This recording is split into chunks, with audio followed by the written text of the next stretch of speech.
Hi. What are you going to remember about Will McDonald when this is kind of all said and done? Yeah, that's probably a great question. I think to me, the transformational growth in Will as a human being is far greater than anything that he's done for us on the football field. I think what he's accomplished as a man, what he has done in terms of academically, socially, and really I think what he's going to become when he leaves here, those are going to be the things I'll probably be most proud of. And obviously he's been a great football player, but a way greater human being. Do you remember his first sack? I don't. Do you remember your first sack? No. No. Now, I did joke with Will that at one point I think I was in the room before the season started that I had the most sacks of anybody. So, no, I don't remember those things from Will. Like I said, I think who Will is, that smile that he walks in with 90% of the time, and, what he's accomplished as a man is really what I'm beyond proud of. Matt, in the same vein, Will, isn't defined by numbers, as you said, and I know you've worked a lot on him improving in run support, being more of an every down possibility. How has he developed just into a more well-rounded edge guy? Yeah, and I think Will can do so many things. I think just one of the most versatile players that we've ever coached. I mean, Will could play any of the linebacker positions, probably could play middle safety, to also having the ability to put his hand down and just be such a dominant football player on the edge of the defense. And, I think that's why his ceiling is so high going forward. I think he'll be, he's got a chance to play football for a long time and do it at a really high level, which is really exciting. And I think he's made himself into a great football player. I think, just even what he's done against the run this year, the physicality, the ability to set the edge, it's been nothing short of exceptional. So he's having a phenomenal year, and I think those are the things that's really rewarding to see where he is, and really has made himself into maybe one of the most coveted defensive players going forward, as we get closer to the NFL draft here in a couple months. Notice that obviously your two corners are going to get a majority of the snaps, but Porter and Kyle also getting a fair amount. Are you playing more like with a slot corner there? Has that maybe been a product of having some injuries there at safety and getting those guys on the field? A little bit. I think Darian's seen most of his time truly at corner. Tavon has played, field safety, corner, does a lot of things. Tavon's a really versatile football player. And so, a guy that's a senior that's playing really good football, and really over the course of the last 5 to 6 weeks, it's just been a guy that we felt really important to get on the field to help our football team. How about with injuries? What's J.R. Singleton's status, and how are you looking on both sides there? Yeah, J.R. just been dealing with illness, really.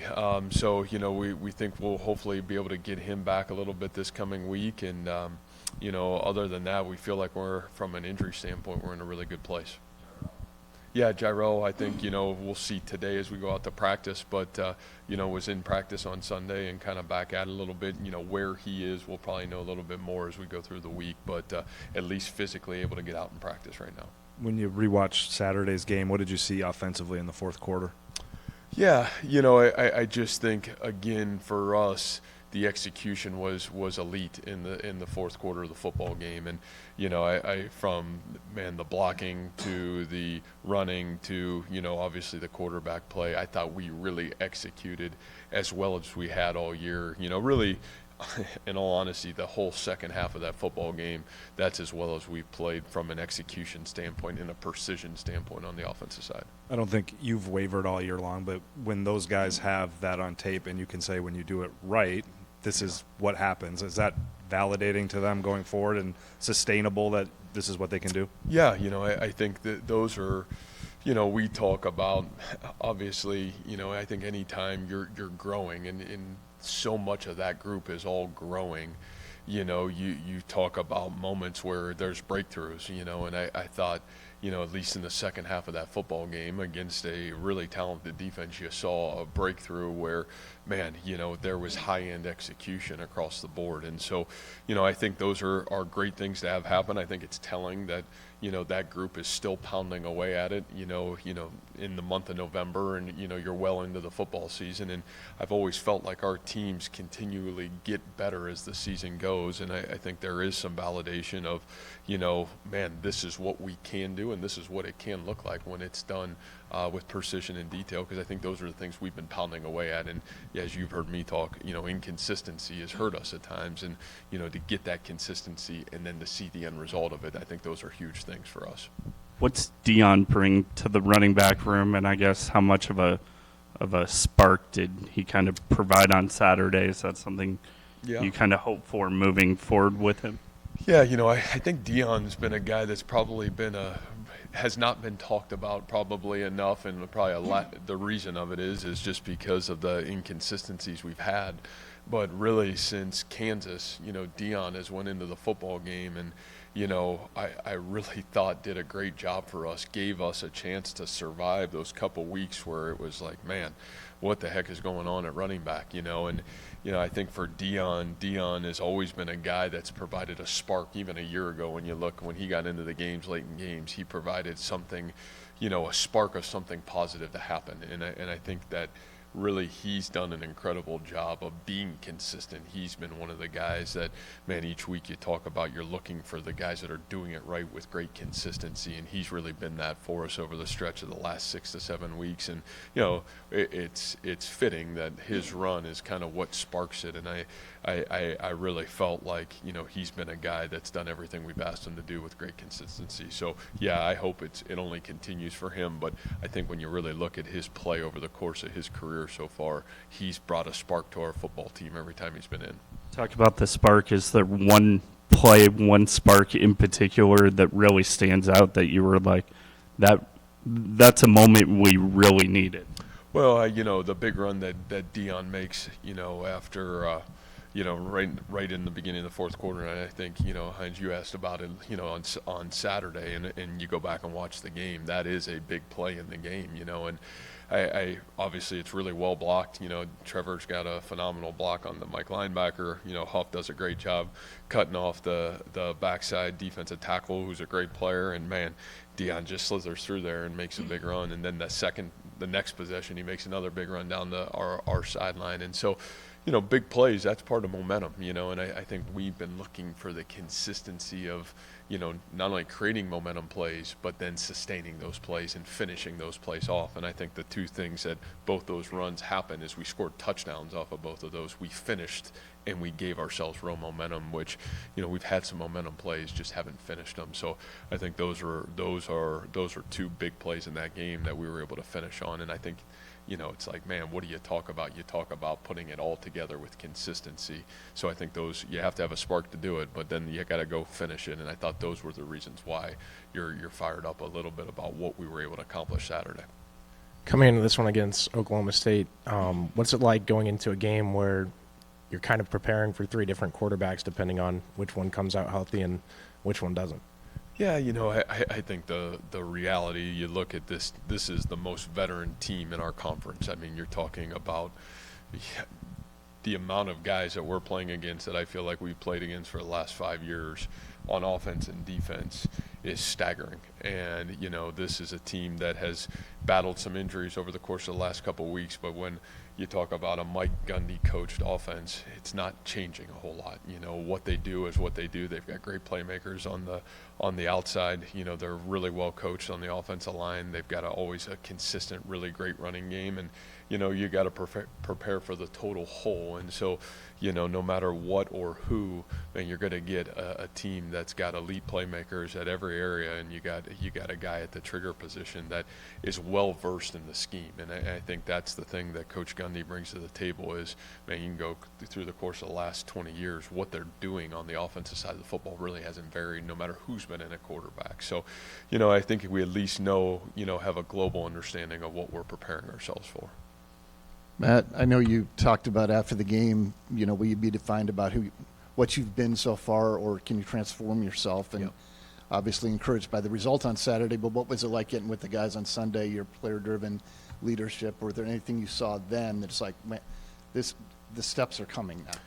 Well, I just think, for us, this is staying the course, and the same thing, win or lose, man, it is a game. Here's what we did well on Sunday. Obviously, to feel the sense of victory and to understand why we won the football game, to the reasons why over the last couple of weeks we've been pounding away of, man, here's why we haven't won the game. I think those are huge, growth steps when you're talking about a young football team.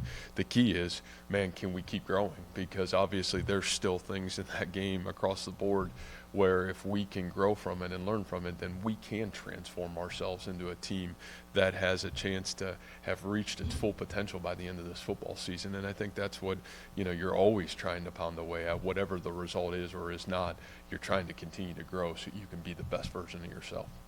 And touchdown catch Deshaun made in that game with the guy draped all over him. I know it goes without saying with what Charlie and Chase left on this program, but you're starting to see, consistent production from that group. Yeah, I think those are things that are really exciting. Again, you're talking about all of those guys. There's a huge play to start the second half on our 1st and 10. And Easton Dean makes that incredible catch over the middle.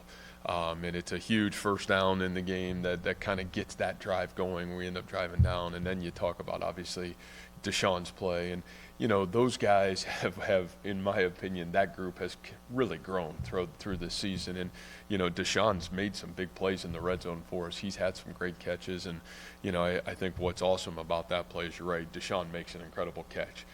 Equally, it's one heck of a throw. It's about the only place it can go to be caught.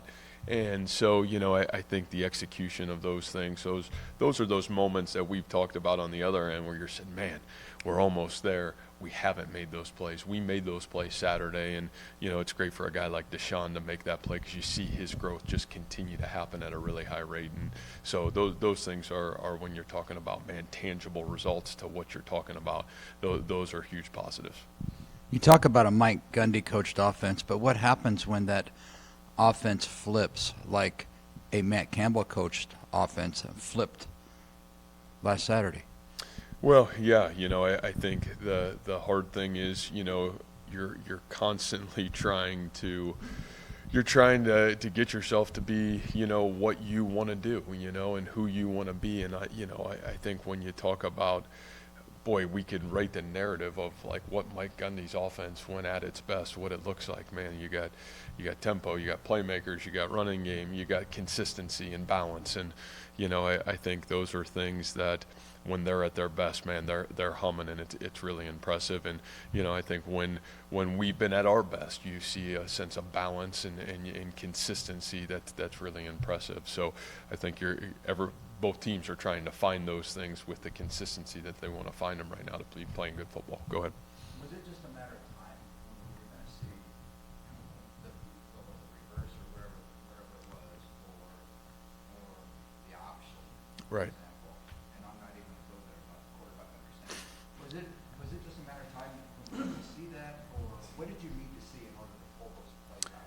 Well, I think a lot of it, again, is execution, and you look at when those plays come, you're executing to get in position to use those plays. And, I think the biggest thing for us has been inconsistency of execution on the offensive side of the football as we're growing. And, I think trust a little bit of, you want to consistently earn that trust to feel like you can execute some of those plays too. And, I think this group is growing, and as the growth happens, the playbook expands and the consistency of play starts to, but it's like, man, you want to be good at something, and I think that's got to be the starting point. You want to get a great foundation underneath you, and, I think this group is certainly starting to get there, but, we still got a long way to go too, and it'll be interesting to watch this group come back, and can we just keep growing forward against a dynamic defense again this week, and certainly what Oklahoma State does on the defensive side.